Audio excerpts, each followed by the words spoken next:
खादर और बांगर डैश मिट्टी के प्रकार हैं। देखिए इस प्रश्न का हम जो है एक्सप्लेन पहले कर चुके हैं, अर्थात ये पूछा जा चुका है, लेकिन फिर भी यहाँ यह देखिए पूछा है। तो इस प्रकार के प्रश्नों को आप ध्यान दें और एक्सप्लेन जो किया जा रहा है उस पर आप विशेष रूप से ध्यान दें, क्योंकि जो इस तरह के फैक्ट जो है हम लोग एक्सप्लेन में डाल रहे हैं जो कि क्वेश्चन में आपको दिखाई दे रहा है। देखिए खादर और बांगर मिट्टी के प्रकार है और यह जो है इसके ऑप्शन देखिए लाल है, लेटराइट मिट्टी है, जलोढ़ मिट्टी है, काली मिट्टी है। तो आप देखें तो खादर और जो बांगर मिट्टी है यह जलोढ़ मिट्टी के प्रकार है। फर्क यह होता है कि जो खादर होती है यह जो है नवीनतम जलोढ़ मिट्टी होती है और बांगर जो होती है यह पुरानी जलोढ़ मिट्टी होती है। लेकिन यह जो जलोढ़ मिट्टी होती है बहुत ही उपजाऊ होती है, यह नदियों के लाए गए निक्षेप से यह निर्मित होती है। ठीक है, और यह काली मिट्टी देखिए यहाँ दिया हुआ है। तब काली मिट्टी से संबंधित भी प्रश्न पूछे जाते हैं, तो इसको ध्यान रखिए। काली मिट्टी को हम लोग रेगुर मिट्टी कहते हैं और यह जो है कपास की खेती के लिए बहुत ही उपयुक्त होती है। अगला प्रश्न है कि भारतीय संविधान की कौन सी अनुसूची नगरपालिकाओं से संबंधित है? तो ऑप्शन को देखिए 11वीं अनुसूची, 10वीं अनुसूची, 9वीं अनुसूची और 12वीं अनुसूची इस से संबंधित जो है भी ये प्रश्न जो पूछे जा चुके हैं और इसके एक्सप्लेन भी हम लोग कर चुके हैं। फिर भी यहाँ देखिए प्रश्न पूछा जा रहा है कि यह किस अनुसूची से संबंधित है। तो यह 12वीं अनुसूची से संबंधित है और 74वें संविधान संशोधन 74वें संविधान संशोधन तो नियम के तहत जो है इसे लागू किया गया और यह जो है आपको 1 जून 1993 से लागू हुआ जो है।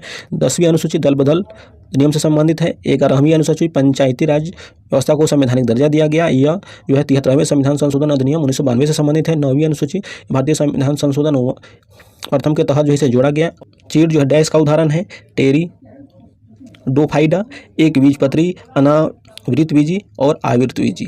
यह जो है इस प्रश्न का जो उत्तर है विकल्प 3, अर्थात जो चीड़ जो है आवृतबीजी का एक उदाहरण है। देखिए चीन जो है एक जिम्नोस्पर्म जो चीड़ जो है इसे हम लोग इंग्लिश में कहते हैं, ये जो है जिम्नोस्पर्म का एक उदाहरण है। शब्द जो जिम्नोस्पर्म होता है इसका अर्थ होता है नग्न बीज जो होता है, नग्न बीज होता है। ठीक है, तो यह जो है इसमें जो चीड़ होते हैं इसके जो बीज होते हैं उसमें 2 अलग अलग बीज होते हैं, बीज पैदा करते हैं। जैसे पुरुष मादा, जैसे पुरुष जो है माइक्रोस्पोर्स करते हैं और मादा को जो है मेगास्पोर्स करते हैं। तो इस प्रकार चीड़ जो है आवृतबीजी का उदाहरण है। अगला प्रश्न है कि लाहौर के बाद शाही मस्जिद का निर्माण किसने करवाया था?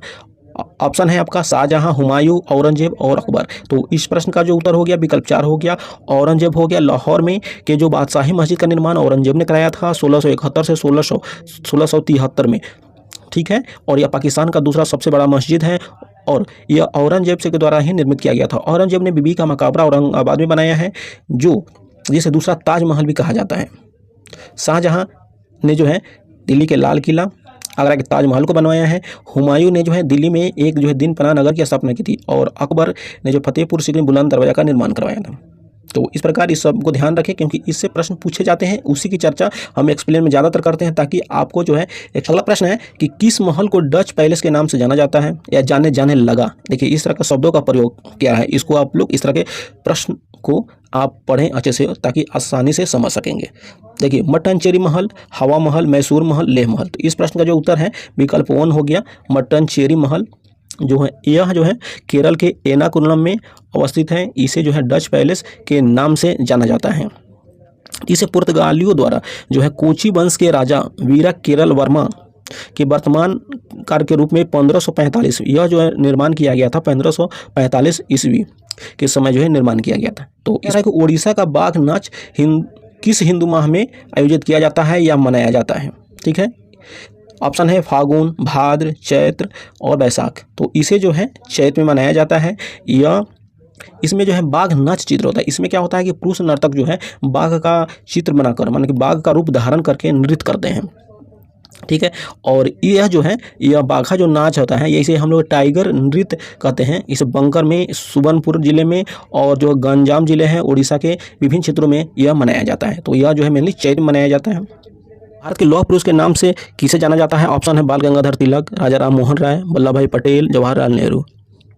तो इस प्रश्न का उत्तर हो गया वल्लभ भाई पटेल। सरदार वल्लभ भाई पटेल भारत के लौह पुरुष के नाम से जाने जाते हैं। यह भारत के जो है प्रथम गृह मंत्री, प्रथम उप प्रधानमंत्री रहे और इन्होंने जो है स्वतंत्रता के बाद भारत के राज्यों जो संघ का निर्माण हुआ, राज्यों के एकीकरण में इनका बहुत योगदान था।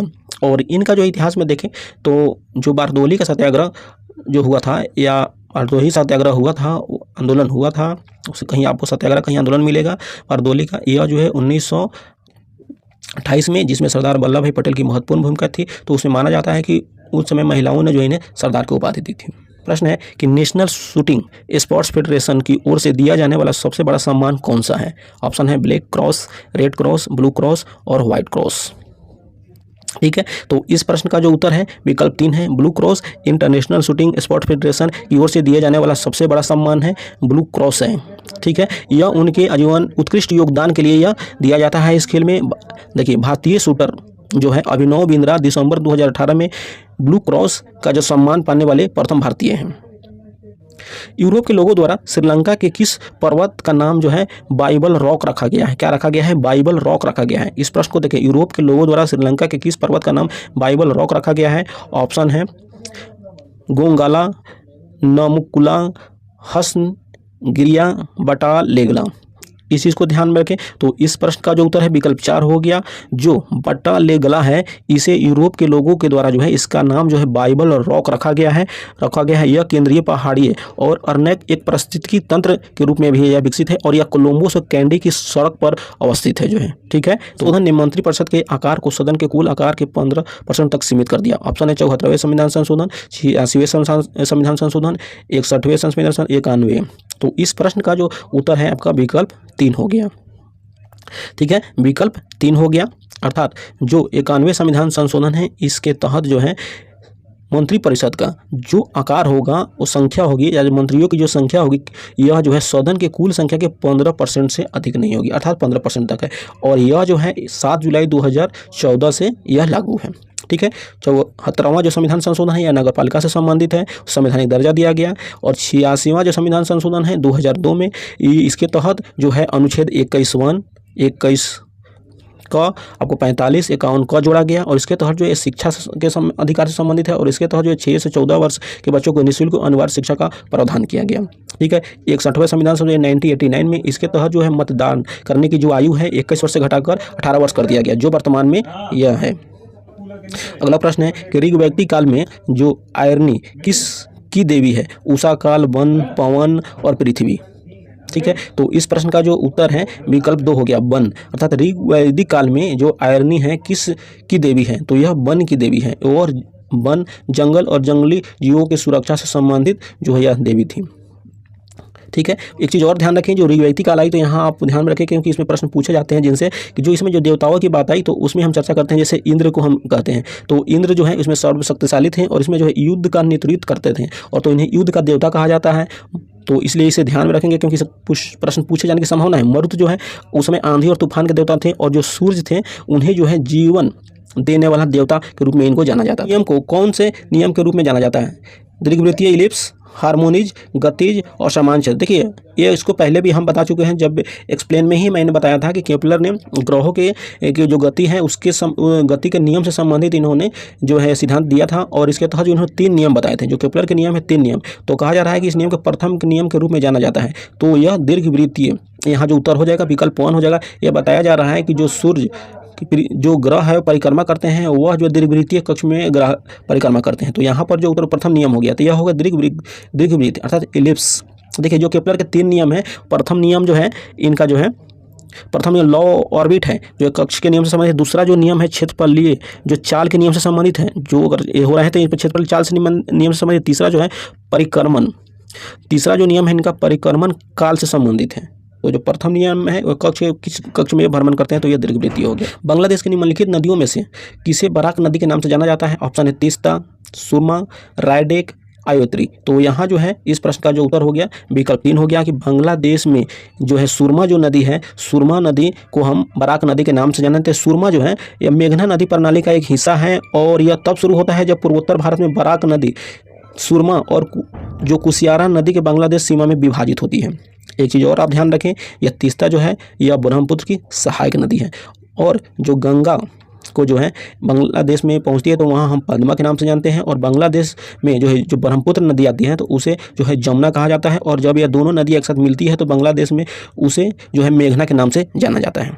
ठीक है, कि अगला प्रश्न है कि गांधी जी द्वारा सत्याग्रह सभा की स्थापना कब की गई थी? ऑप्शन है 1912, 1922, 1925 और 1919। तो इस प्रश्न का जो उत्तर हो गया विकल्प 4 हो गया। गांधी जी द्वारा सत्याग्रह सभा की स्थापना 1919 में की गई थी। अर्थात 1919 में रॉलेट एक्ट के विरोध में इन्होंने जो सत्याग्रह का आह्वान भी किया था। तो इसलिए इस प्रश्न का जो उत्तर हो गया विकल्प 4 हो गया। जो रॉलेट एक्ट जो है 2019 में लागू किया गया था, उसे काला कानून के नाम से जाता था। उसके तहत जो है बिना किसी गवाही, बिना किसी साक्ष्य के लोगों को गिरफ्तार कर लिया जाता था। तो इस प्रकार इस प्रश्न का जो उत्तर है, और देखिए 1919 की बात है, तो इसी से 2019 में ही जो है जलियांवाला कांड भी हुआ था, इसे भी आप ध्यान में रखेंगे। India the future is now किसके द्वारा लिखी गई है? ऑप्शन है नटवर सिंह, अरुंधति राय, अमीश त्रिपाठी, शशि थरूर। तो इस प्रश्न का जो उत्तर है विकल्प 3 हो गया, शशि थरूर के द्वारा जो है यह लिखा गया है। और यह पुस्तक जो है मुख्य रूप से 2015 में यह प्रकाशित हुई थी। और इसमें जो है एक कई क्षेत्रों के परिप्रेक्ष्य में दिया गया है। इसमें यह दिया गया है कि जो प्रौद्योगिकी से लेकर जो बुनियादी ढांचा, स्वास्थ्य सेवा आदि के लेकर जो पर्यावरणीय मुद्दे हैं आदि, इसमें ये शामिल किया गया है। तो इस प्रकार देखिए इस प्रश्न को पहचानिए, और जो कुछ करेंट में जो इंपॉर्टेंट बुकें हैं वो, और जो जीके के तहत जो पुरानी बुकें हैं उनको भी आप ध्यान में रखें, क्योंकि उस तरह से ही संबंधित ये प्रश्न है। निम्नलिखित में से किस पदार्थ जो है पीएच जो है, इस पदार्थ का जो पीएच मान जो है शून्य के सबसे करीब है? ऑप्शन है सांद्र हाइड्रोक्लोरिक अम्ल, बेकिंग सोडा, अमोनिया और शुद्ध पानी। देखिए जो पीएच का मान होता है, आप देखेंगे इसे 0 से यह 14 तक की गणना इसके तहत की जाती है, लेकिन जो 0 से 7 मान होता है, 0 से 7 तक जो है हम के नीचे तक जो है अम्लीय माना जाता है, और 7 से लेकर जो ऊपर होता है वो क्षारीय होते हैं। तो उसी की यह यहाँ पर यह चर्चा कर रहा है, और उससे संबंधित एक प्रश्न पूछ रहा है कि यह पीएच जो मान शून्य के सबसे करीब है। तो ऑप्शन है आपका सांद्र हाइड्रोक्लोरिक अम्ल। तो इस प्रश्न का जो उत्तर हो गया विकल्प 1 हो गया, क्योंकि इसका जो मान होता है वो शून्य के करीब होता है, अर्थात यह शून्य के निकट होता है इसका मान जो है। वहीं जो है जब आप H2SO4 के देखेंगे जो सल्फ्यूरिक अम्ल होता है, इसका जो मान होता है 1 होता है। वहीं बेकिंग सोडा को देखेंगे यहाँ पर, तो पूछा गया है, तो इसका मान जो है 8.3 होता है, इसका जो है 8.3 होता है। वहीं अमोनिया का देखेंगे तो 11.5 से जो है 14 कुछ तक इसका मान होता है। शुद्ध पानी का मान जो 7 होता है, अर्थात यह उदासीन प्रवृत्ति का होता है। देखिए ये प्रश्न शुद्ध पानी को लेकर कई बार पूछे जा चुके हैं, ये इंपॉर्टेंट है, यहाँ तक कि बीपीएससी में पूछे जा चुके हैं। तो इसलिए इस पीएच मान से संबंधित जो कुछ महत्वपूर्ण फैक्ट है इसे आप जरूर ध्यान में। किस तत्व में सबसे जो है कम विद्युत ऋणात्मकता है? देखिए ऑप्शन है आपका ओस्मियम, फ्रांसियम, हाइड्रोजन, टंगस्टन। तो यहाँ जो है जो दिए गए ऑप्शन है, इसमें अगर ऑप्शन में देखें तो सबसे जो कम जो विद्युत ऋणात्मकता है वो फ्रांसियम की है। ठीक है, यह जो 0.7 करीब इसका मान होता है। देखिए विद्युत ऋणात्मकता पूछा जा रहा है, तो विद्युत ऋणात्मकता क्या होता है कि यह जो है यह तत्वों में जो इलेक्ट्रॉनिक नेगेटिविटी बतलाता है कि यह इलेक्ट्रॉनों को आकर्षित करने के लिए बहुत कम या क्या करते हैं कि यह मेनली यह परमाणु जो इलेक्ट्रॉनों को अपनी ओर आकर्षित करने की क्षमता की मापन करते हैं। जो विद्युत ऋणात्मकता होता है यह माप करता है किसका? जो तत्व इलेक्ट्रॉनों को अपनी ओर आकर्षित करने की कौन कितनी क्षमता रखता है उसकी ये माप करता है। तो उसमें जो उसके हिसाब से उसका मान निर्धारित होता है कि किसमें कम क्षमता है किसमें अधिक। तो इस प्रश्न के हिसाब से यहाँ जो है आपका जो है ऑप्शन हो गया फॉसिजियम 0.7। वहीं आप देखेंगे ओस्मियम का देखेंगे तो इसका तो 2.2 होता है, हाइड्रोजन का 2.2 होता है, टंगस्टन का जो है 2.36 होता है। अगर ऐसे देखें कि तत्वों में जो सबसे अधिक जो है होता है नेगेटिविटी विद्युत ऋणात्मकता, तो वो होता है फ्लोरीन की, और सबसे जो कम होती है वो होती है सीजियम की। जो ऑक्टोपस है संग डैश का उदाहरण है, यह है सूलचर्मा, एफिनोडर्म, ड्यूटोरम और संधिपाद अर्थोपॉड मोलास्क। तो जो ऑक्टोपस होता है यह जो है मोलास्क संघ का जो है एक उदाहरण है। यह जो है मोलास्क संघ का यह उदाहरण है, और यह मोलास्क में जो है एक अकशेरुक है। ठीक है, और यह अकशेरुक है। यह 8 अंगों वाला मोलस्क है, एक तरह से आप कहें तो। यह 2 आंखों और एक चोंच के साथ जो है मुंह में जो है यह 8 अंगों के केंद्र में जो है एक मुंह के रूप में यह उपस्थित होता है। तो इस प्रकार जो यह अष्टबाहु है यह मोलास्क संघ का एक उदाहरण है। प्रश्न है कि 1967 में भारत के संविधान में जो राजभाषाओं की सूची में निम्नलिखित में से कौन सी भाषा को शामिल किया गया था? ऑप्शन है, देखिए इस तरह के भी प्रश्न पहले सेट में पूछे जा चुके हैं। देखिए उसी टॉपिक को जो है कैसे क्वेश्चन को थोड़ा सा मॉडिफाई करके पूछा गया है, तो इस चीज़ों को आप समझें और ध्यान में रखेंगे। ऑप्शन है बंगाली, सिंधी, तेलुगु और तमिल। तो इस प्रश्न का जो उत्तर हो गया विकल्प 2 हो गया। 1967 में जो सिंधी को जो है इसके तहत जो है शामिल किया गया था। जो मूल संविधान थी उसमें जो है 14 मूल भाषाएं थी और को शामिल किया गया था। और उसमें धीरे धीरे जो है इसमें वृद्धि की गई और वर्तमान में कुल इसमें 22 भाषाओं को, जो 8वीं अनुसूची है उसमें कुल 22 भाषाएं शामिल कर दी गई हैं, अर्थात कुल भाषाओं की संख्या जो है 22 हो गई। इससे भी प्रश्न पूछे जाते हैं कि कितनी भाषाएं हैं, तो ध्यान रखेंगे कुल 22 भाषाएं हैं। और इसके तहत जो है 1967 में जो है सिंधी भाषा को इसके तहत जो है शामिल किया गया। और जो कुछ भाषाएं हैं जैसे कोंकणी है, मणिपुरी है, नेपाली है, उनको जो है 1952 में 71वें संविधान संशोधन के तहत जोड़ा गया। फिर बोडो, डोंगरी और मैथिली संथाली जो 2003 में 92वें संविधान संशोधन के द्वारा जो है उन्हें यह शामिल किया गया था। तो इस प्रकार दोस्तों हमारा किया गया कि जो एक्स्ट्रा फैक्ट जो एग्जाम की दृष्टि से बहुत ही महत्वपूर्ण है, जिनसे प्रश्न पूछे जाते हैं और जिनके आगे पूछे जाने की पूरी संभावना है, उसको पूरा ध्यान में रखकर इसमें आपको बताया गया है। और इसे का जो है आप रिवीजन करें और अपने दोस्तों के बीच जो है इसे शेयर करें।